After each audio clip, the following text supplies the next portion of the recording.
All right, let's work through some examples here. The first example is an article, what's the best pellet grill under $500? What research would we do for that?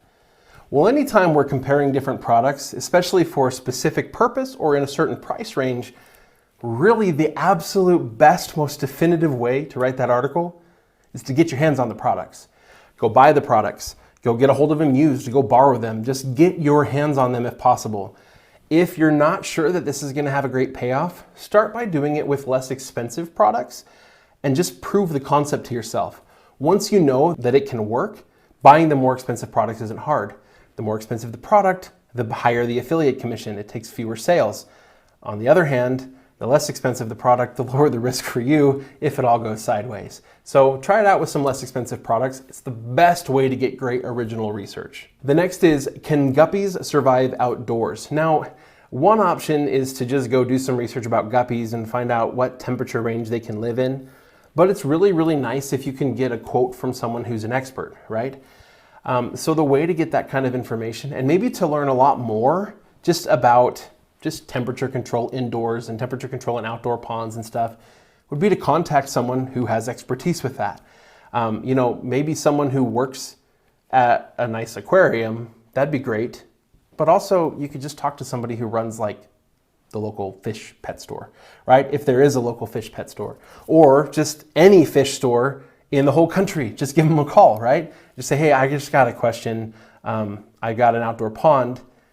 Is there any way I can put guppies in it and have them survive? If you don't want to do that, just go to your local pet store and go to the fish department and talk to somebody there in the fish department. There's a good chance that person is also at least a fish enthusiast. What this is going to give you is more than just sort of the scientific answer, which is helpful. It's really good to say, no, guppies only survive in this temperature range of water. It needs to be pretty well regulated, and outdoor ponds just cannot be that well regulated. You need an indoor aquarium. That's a good answer. But if you can include a quote from an expert or just some piece of information like, hey, you know what, I talked to several different fish experts and I really got the same answer from everybody.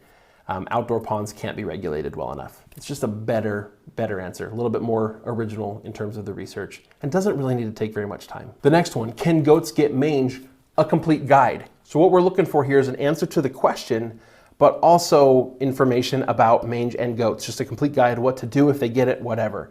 That's all good information to get. There's really two groups of, again, experts that I'd probably reach out to.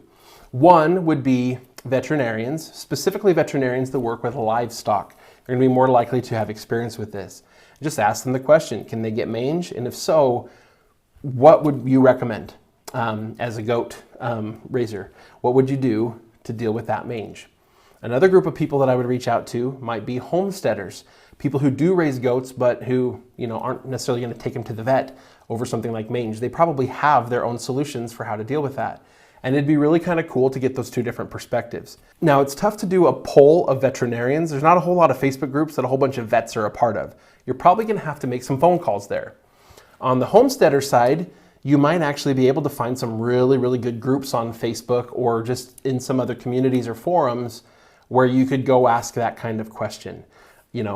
Can my goat get mange? And if it can, what should I do about it? And there you're going to be able to get a whole bunch of responses. Another cool thing about reaching out to experts like veterinarians is you can quote them in the article.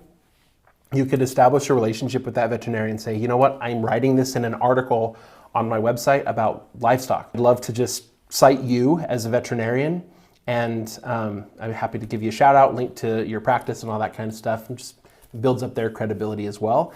And now you have somebody to go to next time you have a question about livestock. Why isn't my baby sleeping through the night?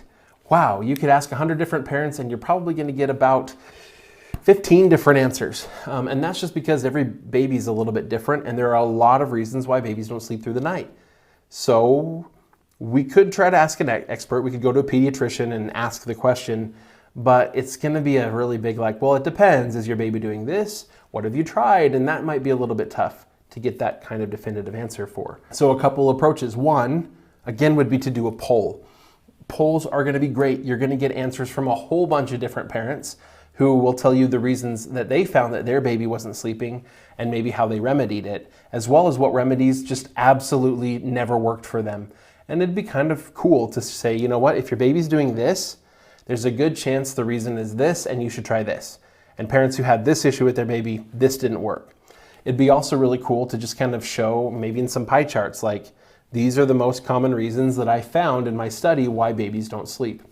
Another great place to go get this kind of information would be an author who's written a book, maybe specifically about babies and sleeping. I would reach out to a few different authors who have written those kinds of books. Authors are often going to be really eager to get their name and their book out in front of more people. Unless it was like a best-selling book, chances are they wish their book had sold more and they would love to get their name back out there again. And so for them to take the time to just give you a little bit of information, maybe a little bit deeper than what their book covers, or maybe something a little more specific than what they covered in a chapter in their book, or even just a summary of a part of their book, they're going to be able to give that to you, give you that quote that you can use in your article. Likewise, there's a good chance as an author they did a lot of research into a lot of different studies. And they may know about some sleep studies and some baby studies that have been done that you and other bloggers are just not really aware of. And you may be able to get access to really good scientific data there as well. Are single stocks a better investment opportunity than cryptocurrency? Now we're talking about two kind of niche, more risky types of investing. And so really it'd be great to get the input of somebody who's kind of an expert in investing. You could go talk to some financial advisors and stuff, but it's also really great, and you're gonna be likely to get an answer, and probably pretty easily, from people who are trying to become influencers in that space. They really are gonna want to get their name out there, maybe get a link back to their website. So how do you find these people?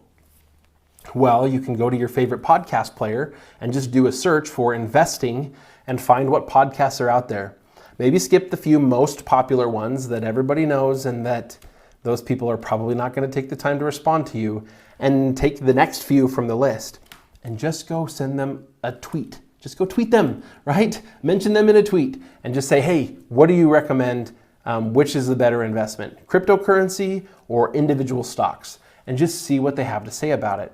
You can cite the tweet in your article, like you can actually embed the tweet in your article if you want to, and just get their take on that. And it's going to be a great way to, again, lend a little bit more credibility to the post. It's kind of fun, actually, to have that sort of engagement in your blog post. It just makes it a little bit less dry to read as well, makes your content more unique. How long does it take to become a lawyer? You know who knows about this? Lawyers. Now, you may think, well, law school takes so long, so it's really only about that long, right? But that's not entirely the case. It kind of depends on what kind of law you want to go into, and it also depends on how long it took you to pass the bar. And so it's really nice to be able to give a practical answer. You can say, law school takes X number of years, but we find that in order to actually become a licensed practicing attorney, it takes most lawyers between this many years and this many years. And the way to get that sort of information and to give your article more credibility would be to talk to lawyers. Now, you can start this by just calling or texting a friend that you have that's a lawyer. Most of us know someone that's a lawyer or an attorney. So start with that. But another option would be to try to poll multiple lawyers and just, actually get some data on how long it took them. But really, even if you just called or texted your friend who's a lawyer, they're probably going to be able to tell you, you know what, I knew a lot of guys who it took them this long. And they'll say, you know what, if you want to go into patent law, though, it can take longer because of this. And next thing you know, you've got all of this great information.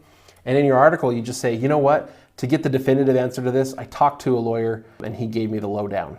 That adds more credibility to your blog post, and it's going to give you better information than what all the other bloggers wrote, which was law school takes an additional, 2 years, and passing the bar takes most people 6 months, and so 2.5 years. It's just not a very good answer.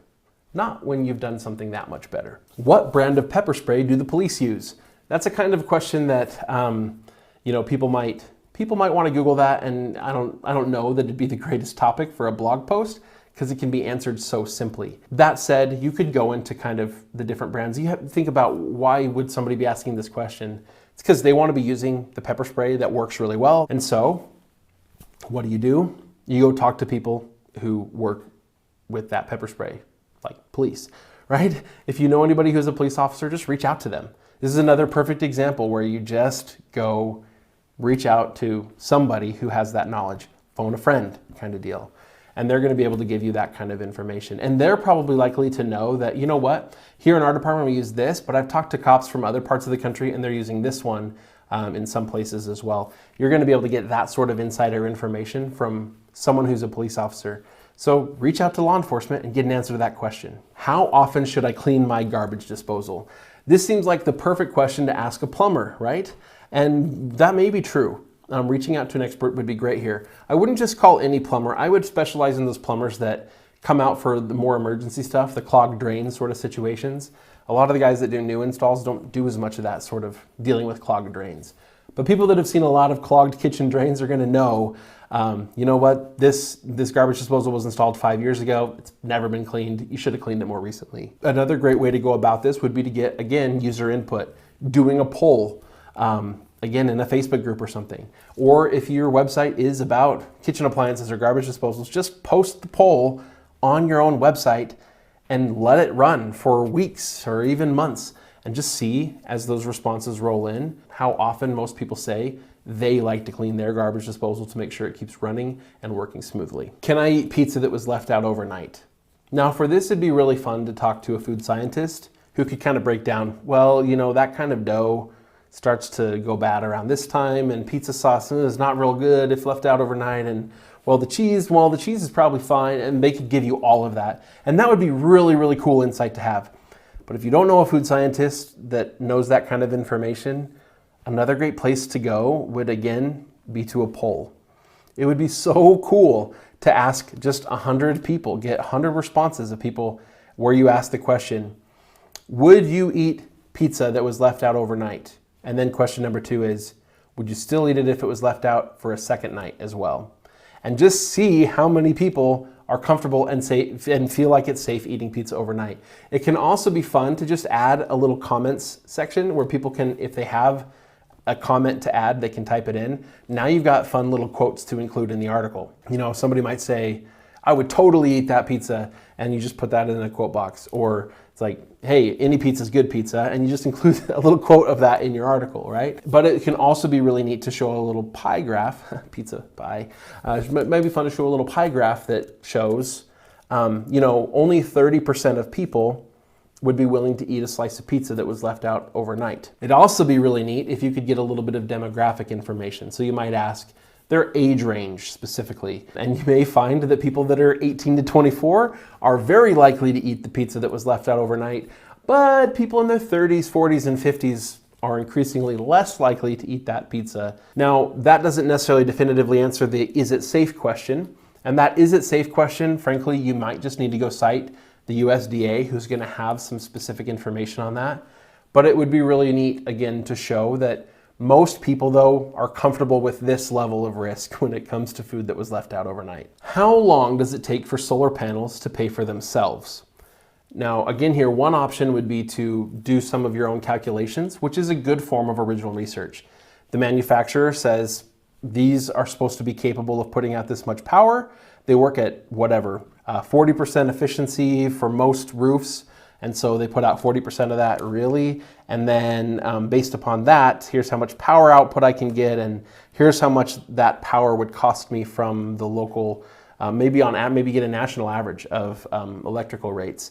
And then you say, well, okay, how many days or weeks or months or years does it take for me to generate enough cost savings in electricity to pay for the upfront cost of those panels?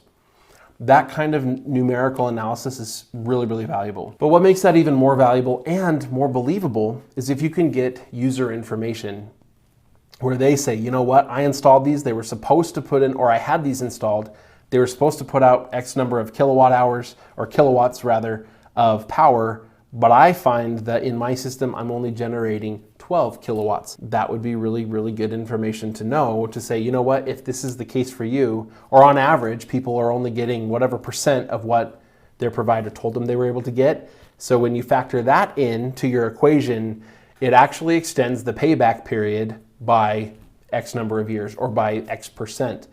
That would be such good information to have, and it just may require an hour or two of perusing forums for where that question has already been asked. Now, I wouldn't peruse forums necessarily for the question, how long did it take to justify or to pay back what you spent on the solar panels. I would look more for questions around how much power output did you actually get from your solar panels, and compare what people say their output was to what they say they were supposed to get. And if you're not finding a lot of good data on that, ask the question yourself in the forum. And then you might just need to wait to write that article for a couple of weeks until you get some good responses. Another fun one is pressure washer versus hose. Which one consumes more water? Now, people are going to immediately have assumptions about this. The best way to show this definitively would to actually be to run an experiment. And ideally, you would even film that experiment and embed the video in the blog post. But here's how simple this experiment can be. Get a 5-gallon bucket, turn on the hose to the pressure washer all the way so that you're getting a solid, good flow rate, and then turn on the pressure washer and blow it into the bucket. And just stick the nozzle all the way down in the bottom so that it doesn't spray too much of the water out. And just how long does it take? Use a stopwatch. How long does it take to fill? Okay? And then you take 5 gallons divided by whatever number of minutes or seconds. And now you have gallons per second. Change that to whatever system of measurement you want to use. But now you have a flow rate, a consumption rate of water. Now you disconnect the hose, probably turn it off first, disconnect the hose from the pressure washer, turn the hose all the way on, stick it over the bucket and measure how long it took to fill it. And now you have a definitive answer for which consumes more water and flow rates of the two to compare. Then you can take it a step further and put maybe the different nozzles on there and see how that impacts the flow rate or the consumption rate of water. If you have a second pressure washer, try it with the second pressure washer. That's great. And just see, are all pressure washers about the same? How much do they differ? And on average, are they using more or less water? I'll give you a hint on this one. They can't use more water. The hose can only supply as much as it can supply. And so adding anything on the end, unless it's actually pumping more water through, it's not really gonna do that. And that's not quite what a pressure washer does. I think the consumption rate is actually gonna be lower in a pressure washer, but maybe I need to run that experiment to know for myself. So there you have it, just some examples of how you could do original research to make your blog post better. It's gonna make them more fun to read. It's gonna make them more valuable, more trustworthy. It's gonna make them more original. And by making them more original and more likely to actually be true, you're going to have better content than what most other bloggers are gonna be able to produce, or at least be willing to produce.